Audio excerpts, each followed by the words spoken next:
আসসালামু আলাইকুম। ওয়ালাইকুম সালাম। আসসালামু আলাইকুম। ওয়ালাইকুম আসসালাম। রমজান মুবারক। রমজান মুবারক। কই যাইতেছেন সবাই ভাই? মাসুদের হার্ট অ্যাটাক হইছে, মাসুদ মারা গেছে, ওর জানাজা যাইতেছি।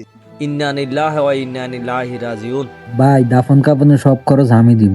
শুনছি দিলে নাকি অনেক সোয়াব হয়। ভাই শুনছি নাকি জানাজা পড়েন না কোনো সোয়াব হয়। চলেন আমাদের সাথে জানাজা পড়েন।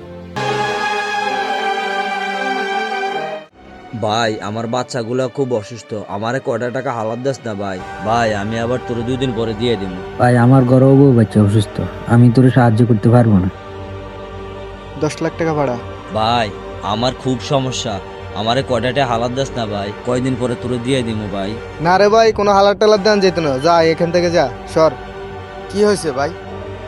না ভাই কিছু না, আমি শুধু এটাই চিন্তা করি যে মানুষগুলা মনে করে জানাজার নামাজ পড়া সোয়াব এবং জানাজার বন্দোবস্ত করাটাও সোয়াব, আসলে সেই মানুষগুলা যদি জানতো জীবিত মানুষকেও সাহায্য করাটা অনেক সোয়াবের কাজ, তাহলে পুরো পৃথিবীর জীবন সুন্দর হয়ে যেত।